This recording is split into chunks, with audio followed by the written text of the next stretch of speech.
100 years ago, long before television and mass tourism, there was only one way to see the world. Huge fairs were staged in every great city, bringing the world to the public. From Italian gondolas to African elephants. But it wasn't just animals and objects that were exhibited. Live human beings were put on display. These were human zoos.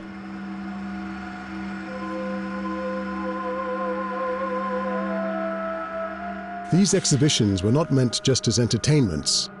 They were masterminded by scientists and designed to demonstrate the superiority of the white race. The average white man is stronger of limb, fleeter of foot, clear of eye than the average yellow or red or black. Human zoos taught the public that racism was scientific. This new science of race would inspire and feed the ideology of the Nazis, giving academic grounding to the 20th century's greatest atrocity. This is the story of the human zoos and their legacy, buried by history until now.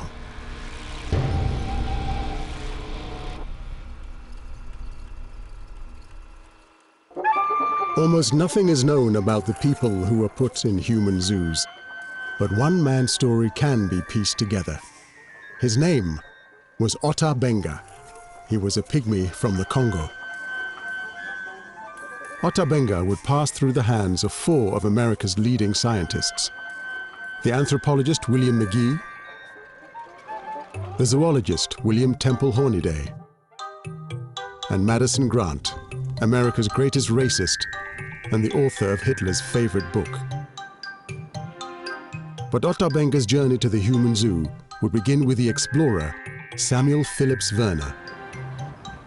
At the beginning of the 20th century, Werner was one of the world's leading experts on pygmies. He'd even lived among them in the Congo. My grandfather, he wanted to show the world that there were these people and acquaint their civilization with ours. He thought that this would be sensational. I don't think my grandfather would have liked this environment. It's too artificial for him. I'm here to show you this picture that was taken of my grandfather, Werner. I think he's a rather handsome fellow. Well, he was very adventurous. Some thought it was to such an extreme that perhaps he was a little daft or crazy or a little bit like many in the Werner family have been over the years. He saw the pygmies as people who were very close to nature and had a wonderful knowledge of who ate what and how they could cure diseases with various concoctions and how to poison an elephant. You realize a single pygmy could bring down an entire bull elephant single-handedly. I don't think that any of us could do that.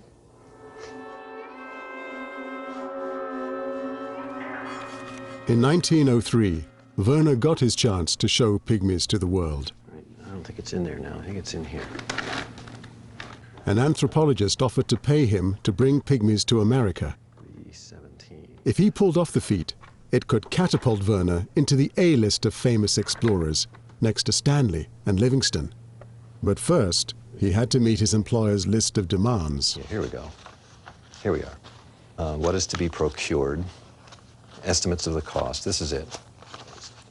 1 pygmy patriarch or chief, 1 adult woman, preferably his wife, 1 adult man, preferably his son, 1 adult woman, the wife of the last or daughter of the first, 1 female youth unmarried, 1 female youth unmarried not nearly related to the last, 2 infants of women in the expedition, a priestess and a priest, or medicine doctors, preferably old. All of the above 12 to be pygmies. Oh, that's quite a list. Werner was actually thinking he could do this. But Werner's amazing adventure was not unique. A century ago, before we could travel the world as tourists, the only way we could witness how other races lived was to visit an ethnic show, or human zoo, with live specimens that explorers had brought back for our entertainment. We're talking about millions of people going to see these shows when they're at their peak in terms of scale, in terms of cost, in terms of the amount of investment that's going into them. Human zoos were such a big draw that every major city had to stage one. Some of the most spectacular were in Paris, Chicago, Hamburg, and London. In 1924, King George V and Queen Mary inspected the live exhibits at the British Empire exhibition at Wembley. Everyone wanted to be in on the act. Sometimes it's missionary people and they're putting on the shows to raise funds for missionary activity. Sometimes it's very much entrepreneurs taking advantage, being able to import people and just make a bit of money. Sometimes it's anthropologists and they claim it's for scientific reasons. So there's absolutely no doubt that there is such a thing as race, and there's absolutely no shame or reluctance to talk about race. And the exhibits became ever more extravagant. Eventually, explorers' tales were brought to life by recreating entire villages. Originally, often you just get, for example, a show within a local theatre and you go along for a couple of hours. Whereas by the later 19th century, you can often have hundreds, if not a couple of thousand people on a single site eating, and they're constantly on display. One of the most popular British exhibitions was held in 1899. It was called Savage South Africa. The natives were so keenly awaited that they were asked to perform to the crowds as soon as they stepped off the boat at Southampton docks. By the time they made it to Earl's Court Exhibition Centre in London, their ringmasters were making them restage great battles from across the empire. So, for example, one thing that they do is reconstruct a raid by Africans during the Matabele Wars. And there's actually a film of this, and it's some of the earliest footage of Africans on film. And you've got the Dutchmen lined up, and you've got the Africans coming in and kind of seeming to attack them, and it's very, very much in the vein of spectacular visual entertainment. In the end, the show proved almost too popular. Savage South Africa causes quite a stir because at one point women are banned from going into Earl's Court because they've supposedly been touching the natives. Scientists were also desperate to get their hands on the natives. At the end of the 19th century, academics were only just beginning to study humankind in scientific terms. This new science of anthropology saw human zoos as an opportunity to investigate humanity close up. Living labs where they could study all of the races in one place. One of the first American anthropologists spotted the potential of human zoos and set his sights on building the biggest and most popular human zoo ever, with more human specimens than any other. His name was William McGee. McGee always had to do everything bigger, more showy, and just in your face, I am the best. He was a stubborn, ambitious individual, but he was also one of the greatest and most well-known scientists of the last century. McGee's human zoo would be more than spectacular public entertainment. McGee had a point to prove to the public. Those who know the races realize that the average white man is stronger of limb, fleeter of foot, clearer of eye, and far more enduring of body under stress of labor and hardship than the average yellow or red or black, despite the special proficiency along a few narrow lines sometimes displayed by the lower types and drawn large in travelers' tales. What he wanted to do in St. Louis was show people how human beings had developed and how human cultures and races had developed.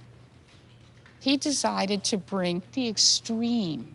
He wanted to get the tallest people in the world, and he thought they were people from Patagonia, which is down at the tip of South America, okay?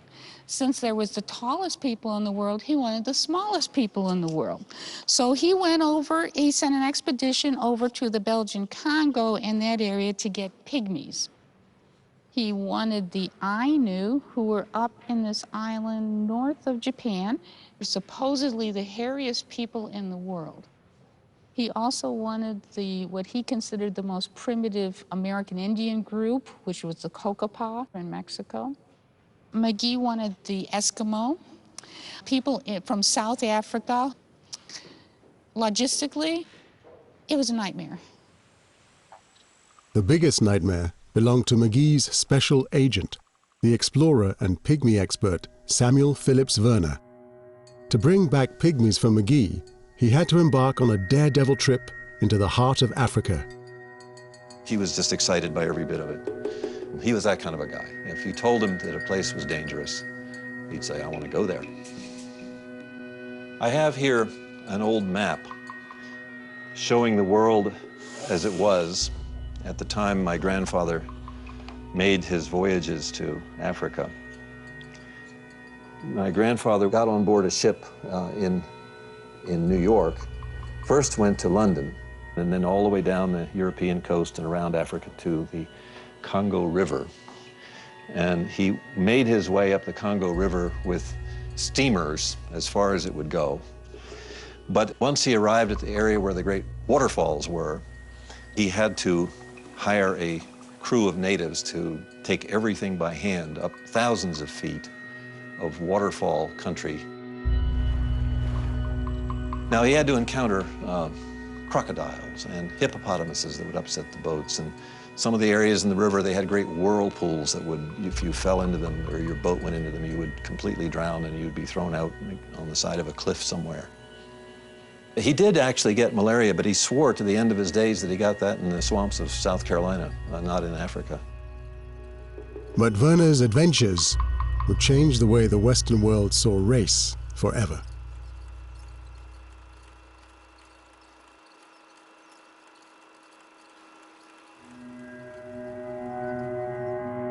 In 1904, the anthropologist William McGee was putting the finishing touches to his human zoo.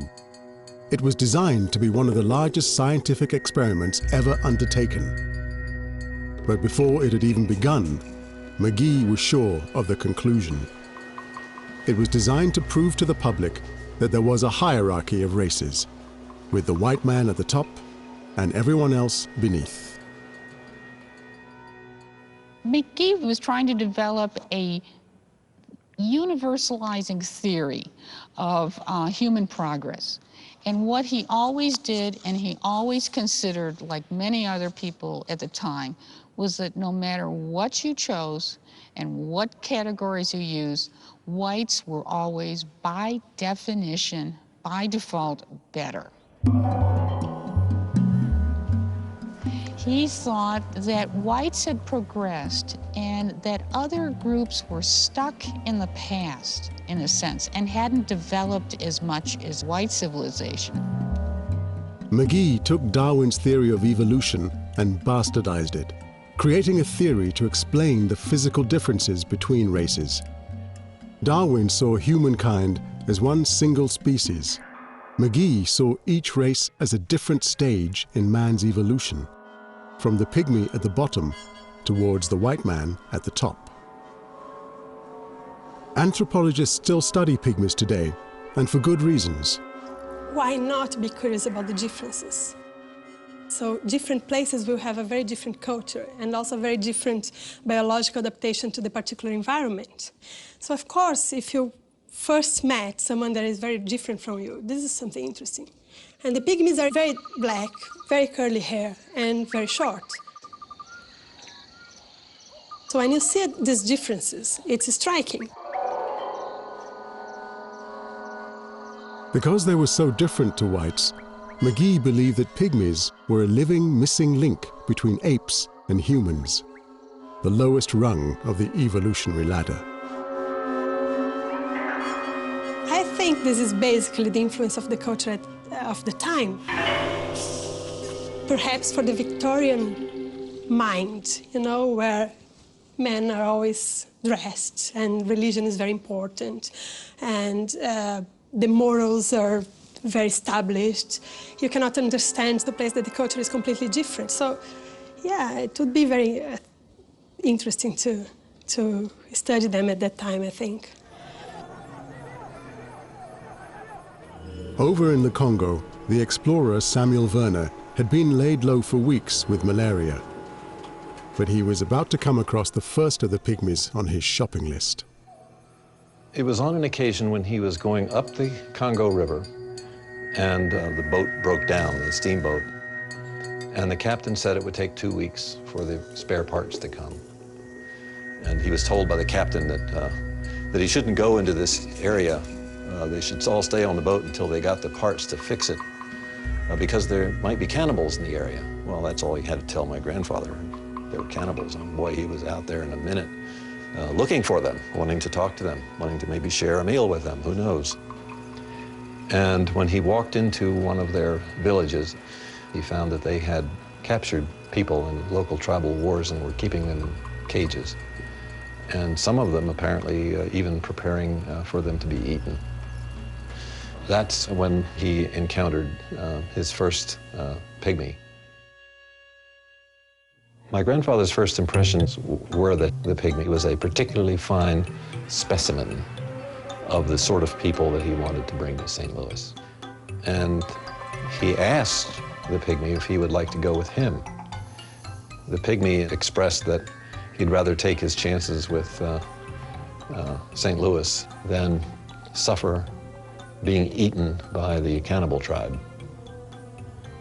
My grandfather traded a roll of brass wire and some salt for the pygmy's freedom. The pygmy's name was Ota Benga. I mean, I don't know for sure, but I think he had never seen white people before. And Werner offered him some water, and that sort of created an initial good impression. He spoke to Werner in his native Chaluba, which Werner understood, could speak back. With Ota Benga's help, Werner managed to persuade 5 other pygmies to leave the Congo. Nearly 6 months after he started his mission, he was ready to make his return trip across the Atlantic. Once he got to Matadi, he could get on a steamer that took him directly over to the United States through New Orleans. They had a stop in Cuba, by the way, in Havana along the way, probably to pick up some cigars. The journey was pretty uneventful, and the pygmies probably thought it was a very long journey, much longer than they were used to. And they also wanted to know how the boat was powered. They thought that it had a cage full of hippopotamuses down beneath it that were pedaling it along. And Werner showed them how the steam engine worked. Mid-June 1904, the pygmies caught their first glimpse of America. They docked in New Orleans. Now it was the pygmies' turn to explore. They marveled at the size of buildings, at the way the streets were laid out, and how complex things were, and how people had houses full of bright and beautiful things. So it was very strange to them, but I don't think they had any fear.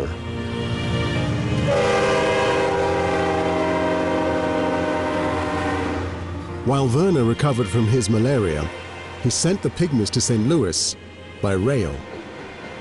Of course, that too was an amazing thing for them to be on a railroad train. In St. Louis, the pygmies would be the anthropologist William McGee's most important example of an inferior race. But Werner, the explorer who'd lived among the pygmies, had come to a very different conclusion about them. Pioneering in Central Africa, the major book written by my grandfather. Let me look in the index, on the chapter on pygmies in here. Of one fact, my experience and observation completely convince me that these pygmies are human beings in every sense of the word. He lived among them, and so he knew about them. McGee's Human Zoo was to be the centerpiece of a giant international exhibition, the St. Louis World's Fair. Since 1851, World fairs had been held across the globe to celebrate human progress. They showed off the latest in culture and new inventions. In St. Louis, the first ice cream cone and Dr. Pepper soft drink were unveiled to the world. The fair would last 7 months, but today there's almost no trace left of this extravaganza. Well, we would be about at the center point of our fabulous fair right here. We would be standing right next to Festival Hall, which was the huge auditorium with the huge dome, larger than St. Peter's in Rome. People would come here and just take in the lovely view. And then below us is the Grand Basin. That would have been dotted with all sorts of gondolas, swan boats, little lagoons would go off to the side to some of the other palaces. You could go around the fair on a donkey. There were even people on a giant turtle. There was an Irish village, Tyrolean Alps. Actually, they were artificial mountains that were constructed in the background. 20 million people visited our fair, so every day there would be hundreds of thousands of people here.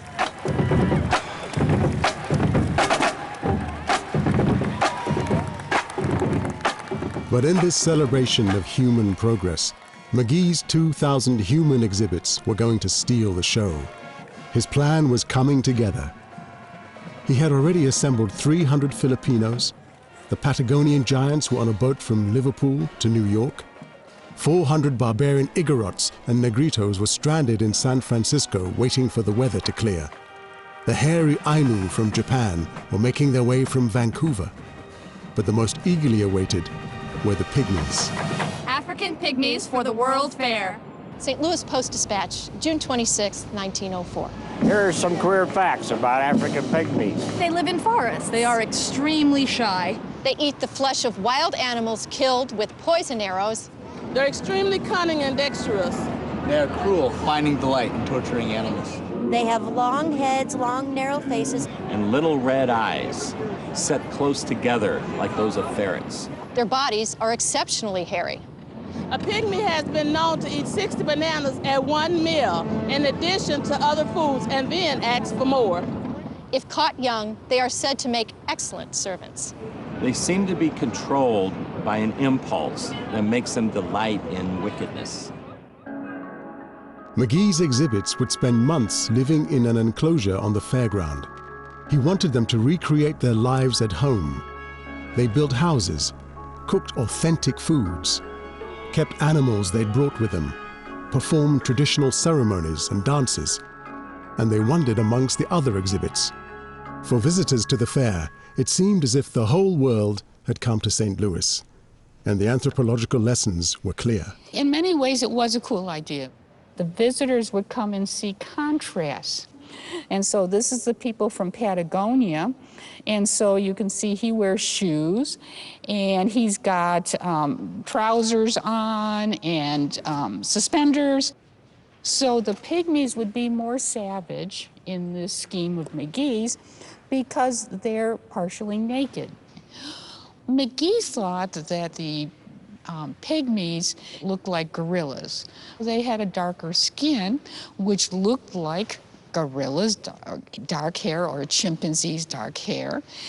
They also had some ceremonies that would imitate the sounds of chimpanzees. But for McGee, it wasn't just the pygmies' appearance that betrayed their inferior racial type, but their behavior. They had certain kinds of religions that were thought to be really primitive. Here, they're illustrating a ceremonial decapitation. Now, probably the visitors would just, and you can see a couple of visitors in the back there, would probably think this is just a primitive rite. And they would take it as a sign of savageness, rather than looking and seeing that we're performing rituals that say, similar to Catholics would do in churches and things like that. As the fair went on, Ota Benga began to draw the most attention. He was described in the press as a dwarfy black specimen of sad-eyed humanity. But the pygmy was turning performer. He used to get paid to smile for photographs and would get 5 cents and 25 cents and sign his autograph, which is how they made money there. The pygmies turned out to be great entrepreneurs, and they saw this as a diplomatic mission. It had nothing to do with racial categories. They were on a mission to the United States to demonstrate and to show Americans how cultured and civilized they were. They didn't realize that McGee was putting up signs that said they were savages. Never occurred to them. No matter what his subjects thought, McGee was able to draw the conclusions he wanted from his anthropological experiment. The results are contained in his original report.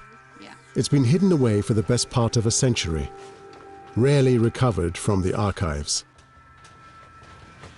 He was described by McGee in his report as very typical because he was exactly the right height that everybody thought pygmies should be, and because he was the right skin color, and because he had filed teeth.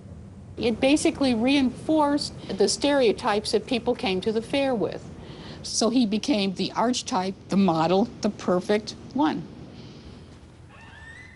In his report, McGee seems to have had no doubt that the pygmies were every bit as savage as he'd imagined. But as the fair went on, the pygmies were unwittingly frustrating all of McGee's theories. The pygmies used to go out, and one of their favorite things to do was buy cigars. They would get cigars every day, and one of the people in the Turkish pavilion would give it to them. And McGee used to get mad because pygmies are too primitive to smoke cigars. Therefore, he would take those away. In fact, the newspapers called him the overlord of the savage world. And then all the pygmies had top hats, and they used to wear them all the time. And that didn't coincide with the pictures and what they wanted to present at the fair. For McGee, the misbehavior of the pygmies was the final straw. He believed his anthropological experiment had been scuppered and that he'd failed to gather enough evidence for the superiority of the white race. A year after the fair, he would turn his back on humans and choose to study rocks instead. But by the time the fair closed in December 1904, and the savages were on their way home, 20 million people had passed through its gates, and most went away believing that anthropology had publicly demonstrated that the white race was superior. For them, racism had been given a scientific seal of approval, and scientific racism was now set to change the course of the 20th century.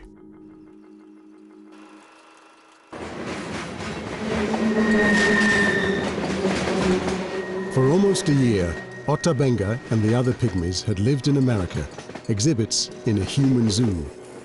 In 1905, the explorer Samuel Phillips Werner took them back to their home in the Congo. But Ota Benga found that he had no home to go back to. He thought he would rejoin his tribe, which he found had been completely eliminated. So Werner suggested that maybe he would get along with the Batois, and he, in fact, married a young woman from the Batois. And she got bitten by a poisonous snake and died. And then the Batois rejected him as being a bad influence on them. He felt a stranger. He felt like he was not accepted in his own land anymore. Ota Benga begged Werner to take him back to America. Werner definitely did not want to do this. But Ota Benga threatened to jump in the river and be eaten by crocodiles if Werner didn't take him back to America, which he thought was St. Louis. And Werner had to explain to him, no, there's a bigger city called New York, and that's where we're going. Werner and Ota Benga left for America within weeks. This time, they made the 3,000-mile journey via Liverpool. Transporting crates of live animals, parrots, monkeys, and snakes, Werner had his hands full. But Ota Benga found no trouble passing the time. Ota Benga discovered cigarettes on the steamship, and he kept going to the counter where cigarettes and whiskey were sold, and imbibed at his pleasure and gave the bill to Werner.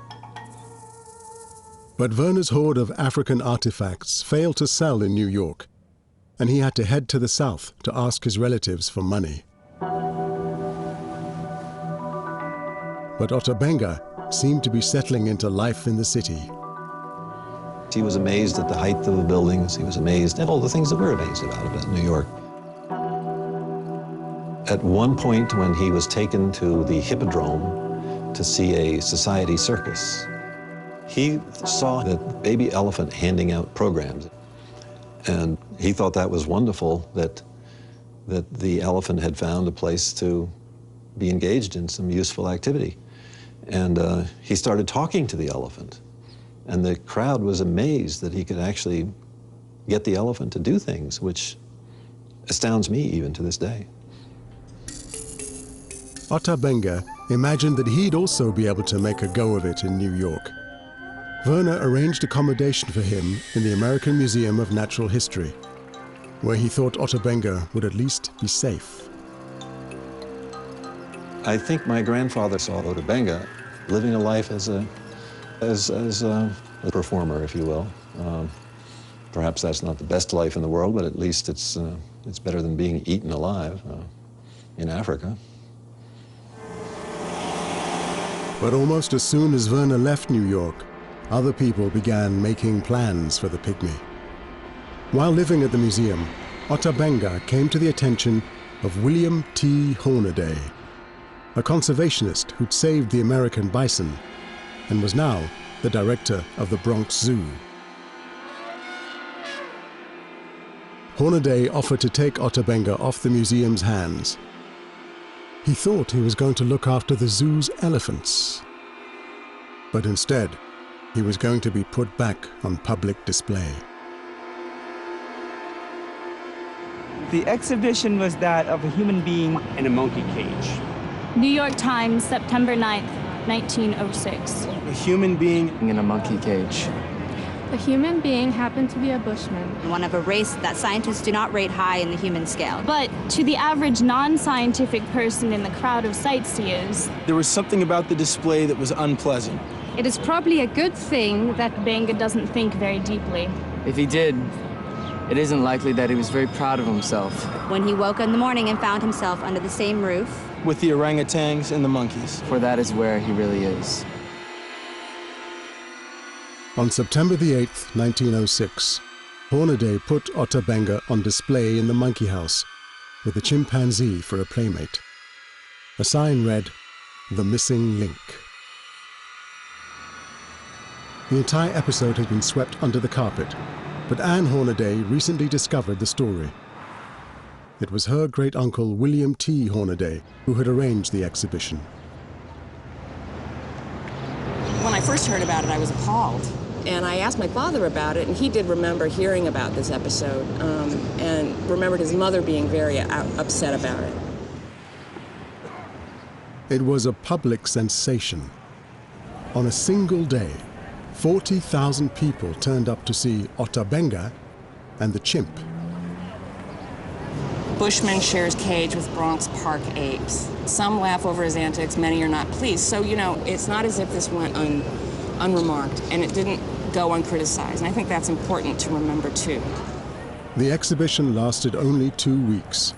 African-American church ministers insisted that Ota Benga be released, not because the exhibition was racist, but because they thought the pygmy should be converted to Christianity. Ota Benga was now on offer to anyone who'd take him. An asylum in Brooklyn had called, an African-American group, charitable group, had called asking to bring him out there. Colored orphan home gets the pygmy. Ota Benga has left the New York Zoological Park in the Bronx and has been installed in the Howard Colored Orphan Asylum, Bean Street and Troy Avenue, Brooklyn. There it is hoped that by association with the colored children and their instructors, the pygmy may be civilized, so that when he goes back home, he will be able to teach his people.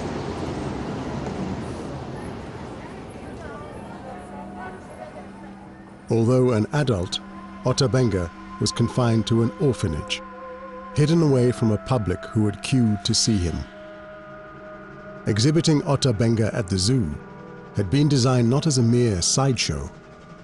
The display had been masterminded by a man called Madison Grant, a wealthy conservationist who had founded the Bronx Zoo. He was also one of America's greatest racists.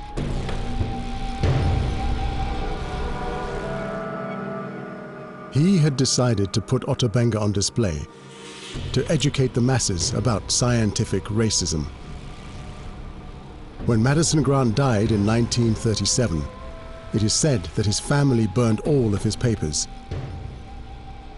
His remaining legacy is a book. A rigid system of selection through the elimination of those who are weak or unfit, in other words, social failures, would solve the whole question in 100 years. Race feeling may be called prejudice by those whose careers are cramped by it, but it is a natural antipathy which serves to maintain the purity of type. If the melting pot is allowed to boil without control and deliberately blind ourselves to all distinctions of race, creed, or color, the type of Native American of colonial descent will become as extinct as the Athenian in the age of Pericles and the Viking in the days of Rollo. So what is this book that you're reading? This book is The Passing of the Great Race by Madison Grant, a classic of American racist literature.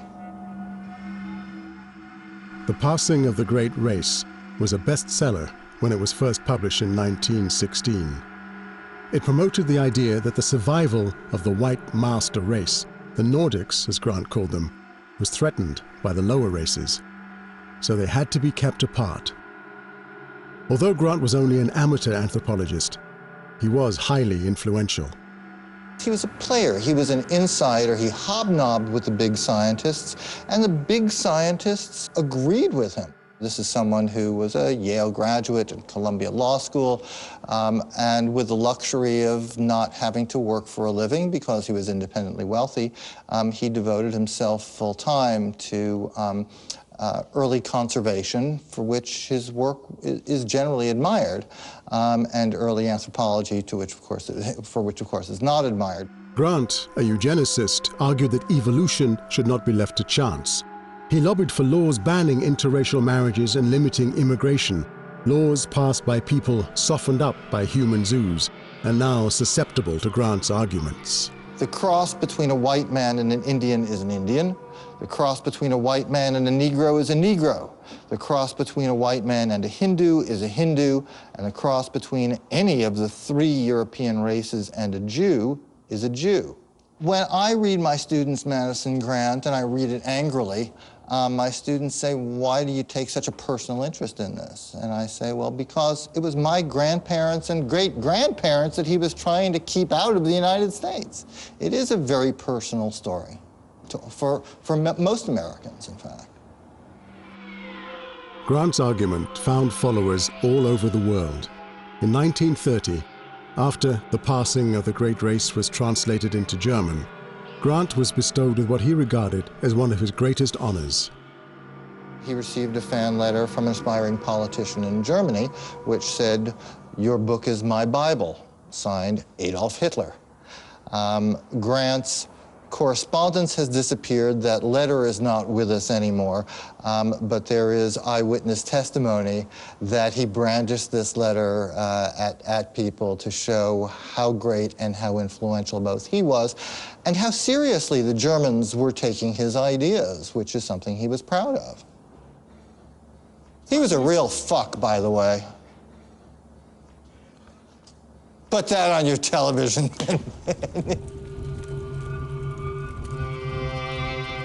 3 years after Hitler sent his letter to Madison Grant, he seized power in Germany and turned his hero's ideas into policy. Once the Nazis adopted it and embraced it wholeheartedly, that caused a lot of Americans, although not all Americans, to rethink it. Some American scientists were saying things like, hey, the Germans are beating us at our own game, and this is a bad thing. We need to get more like them. So there's a dirty little history there that we do need to bring out into the open. The Nazis set about using scientific racism as the foundation of the Third Reich. They took the ideas that were promoted in human zoos further than anyone else, instituting a systematic elimination of inferior races in the defense of their own superior Aryan race. In the end, they slaughtered millions in the name of scientific racism, an idea for which Ota Benga has been used as a prime example. guilty or not guilty? Nicht schuldig. In 1947, at the Nuremberg war trials, Nazi doctors named Grant and his book in their defense, arguing that the Third Reich had merely been copying American ideas. Military Tribunal 1 has found and adjudged you guilty of war crimes, crimes against humanity, and sentences you to death by hanging, and may God have mercy upon your soul. In the wake of the Holocaust, mixing race and science became taboo. The ideas of Madison Grant and the early anthropologists were buried.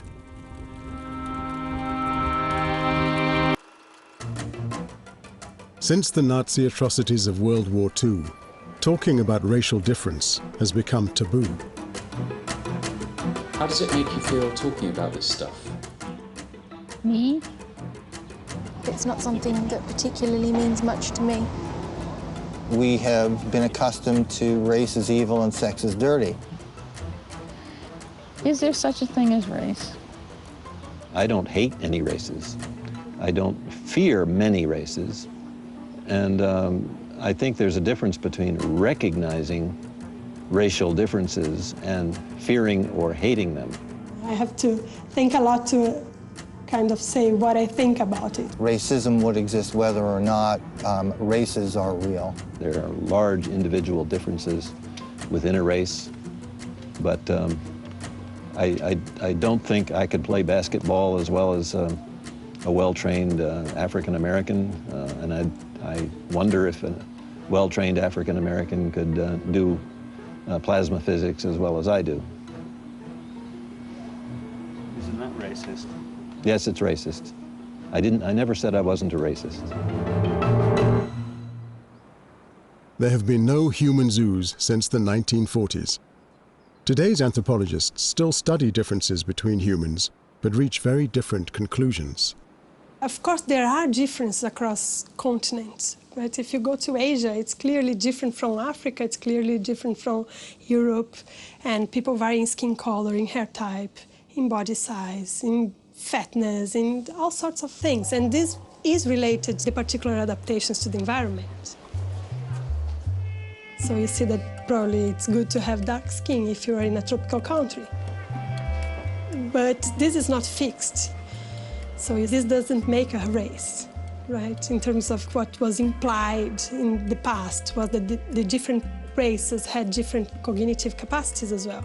And this is not true. People are very flexible, very intelligent, and very able to adapt. So does race exist, or? I don't think so, no, I don't. I wouldn't call race. I would call just diversity. We are not really allowed to talk about these differences nowadays, I think. But talking about them is actually good to understand better what are humans as a species, how we are similar and how we are different as well. And this doesn't mean worse or better. Because race became taboo after the Nazis, even 60 years on, we're still confused about what it is. Unwilling to mention it, unable to tell what's racist, leaving us blind to what science could tell us about race.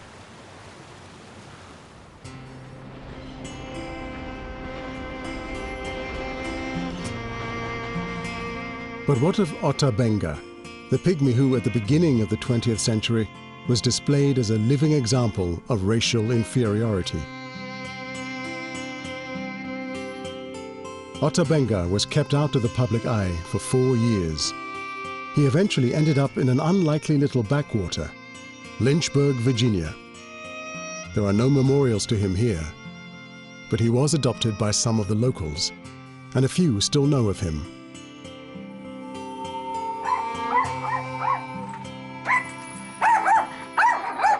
My husband, Chancellor Edward Spencer, used to speak about this strange person, Ota Benga. So the only thing that I can tell you about Ota Benga is what I have heard from my husband. He was 4 years old when he and Ota Benga played. And the things that he would tell would be just what most boys would talk about, how they would hunt, how he taught them to hunt, and things of that nature. But to my knowledge, he never spoke of his homeland or anything. In Lynchburg, Ota Benga became known as Ota Benga. He had his pointed teeth capped and attended a Baptist seminary where he started to study English. I never knew him, but from what I hear from other people talking about him, it's always very nice. It's like he was a young boy lost and in the woods. I don't think he would have ever been happy without returning to his homeland. I really don't. For the next few years, Ota Benga worked in a tobacco factory, apparently trying to save enough money to return to the Congo. I could talk on and on, but eventually I guess the whole world would know about this small pygmy man that never dreamed of living in a strange town like Lynchburg, Virginia. He'll be in the books, and kids will read about that there are other people who look different, but they still are human beings. But Ota Benga never did make it home. He died in Lynchburg in 1916, 10 years after he'd been on show at the Bronx Zoo. Nobody knows for certain where he's buried, but local resident Laura Munson thinks she's found the likely spot, an unmarked grave at the White Rock Cemetery. Well, I've just sort of accidentally found this place, and I kept seeing this cemetery on a map. I had to do some historic research on it, and so every day I'd drive around and I couldn't find it. Finally, I stopped up here at Miss Smith's house and asked her if she knew about a cemetery out here. She said, "Oh yes, it's in my backyard." See those 4 corner posts with the chains going from one to the other? That's where it is.